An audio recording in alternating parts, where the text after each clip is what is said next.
Bonjour tout le monde, aujourd'hui me voici de nouveau avec Isabelle. Bonjour Julie, ravie de revenir te voir et discuter avec toi, c'est toujours un plaisir. Bah pareil, tu es experte de l'école française de Feng Shui. Absolument. Aujourd'hui, je vais te poser une question toute simple. Pour quelle raison peut-on venir te voir? Est-ce qu'on se sent mal chez soi? Est-ce que juste l'envie d'harmoniser la maison? Quelles sont les raisons des démarches des clients et des clientes? Aujourd'hui dans le monde moderne, c'est souvent problème de sommeil.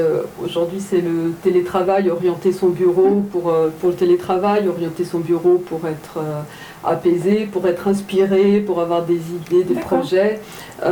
Bien sûr c'est très important.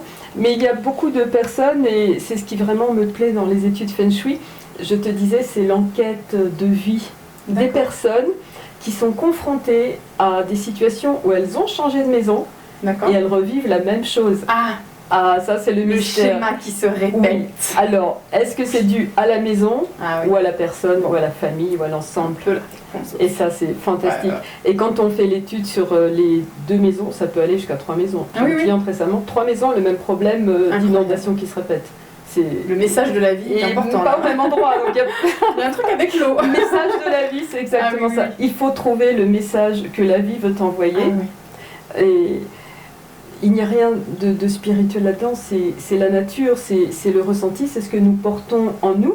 Nous n'avons pas toujours conscience de ce qui nous habite, de ce qui nous fait nous mouvoir et nous fait ressentir les choses comme nous le faisons. Nous sommes formés par nos parents, par les mémoires générationnelles, par l'environnement, par tant de choses que nous ne connaissons pas nous-mêmes. Et nous nous lançons dans l'acquisition d'une maison, d'un appartement, parce qu'il nous plaît.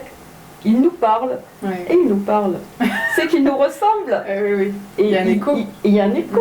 Et quand on étudie le lieu de vie de la maison, la personne, elle entend parler d'elle-même. D'accord. Donc effectivement, la maison révèle des choses. Et comprendre, amener à la lumière la problématique qui est soulevée par la maison, permet à la personne de se remettre en question, de se poser des questions. Et si elle résout son thème, la maison n'aura plus d'impact. Parce que la maison, c'est un révélateur. Il faut pointer sur ton problème pour que tu en aies conscience. C'est un travail personnel au final. Et que tu décides d'agir dessus. Exactement. Et tant que tu n'auras pas agi dessus, on va continuer à appuyer. Les choses se répètent quand on n'a pas compris. Oui, c'est comme une maladie, si tu ne veux pas la traiter, elle continuera, elle va s'aggraver et elle sera toujours là. Elle va te rappeler. En effet, il faut vouloir entendre. Elle va te rappeler à la conscience que tu dois agir. Très bien. Et voilà, le rôle de la maison. C'est super. Et donc du coup, les gens arrivent grâce au Feng Shui à trouver l'élément perturbateur, la résonance qu'il y a en eux. Parfois, oui, la résonance. Parfois, il y a des choses tout à fait concrètes, comme un ruisseau, de l'eau souterraine. Bien sûr, ça va agir sur la circulation de l'énergie. Mais parfois, ça peut être une extension ou un secteur manquant dans la maison qui symbolise des choses très fortes dans le ressenti.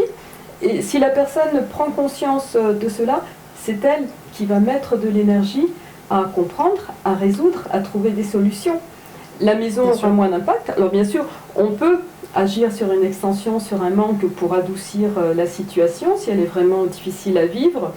Et la réflexion, l'interaction avec la personne viendra progressivement. On va, comme on disait la fois précédente, positionner des éléments, des remèdes. Et petit à petit, la personne va rentrer en connexion avec sa maison, se comprendre elle-même et changer des choses à son rythme. Bien sûr. Parce qu'on n'a pas toujours envie de savoir et de changer. Ceci dit, celui qui fait appel à un expert Feng Shui, c'est déjà une démarche volontaire très forte de se dévoiler. Donc on est déjà sur un chemin de guérison par l'interrogation, par la compréhension. Et moi j'ai une petite anecdote justement sur le sujet parce que j'ai fait la formation chez moi avec des amis qui sont venus, avec cette dame qui nous a transmis pendant 7 heures des informations sur le Feng Shui. Et à la fin, je lui dis qu'en fait, que j'ai un partenaire depuis quelques mois et que cette personne, depuis qu'elle est chez moi, elle perd du poids sans vraiment de raison, après avoir fait des bilans sanguins et tout. Et alors certes, c'était l'amour en vidéo et de flash, mais c'était pas que ça. Et donc, elle me dit, mais enfin, elle fait une petite analyse rapide de l'appartement et elle se rend compte que le secteur homme n'existe pas dans l'appartement. Voilà, le trigramme de l'homme est en manque. Donc, elle me donne quelques astuces, quelques remèdes que je mets en place le lendemain. Et au fil des mois, il a arrêté de perdre du poids.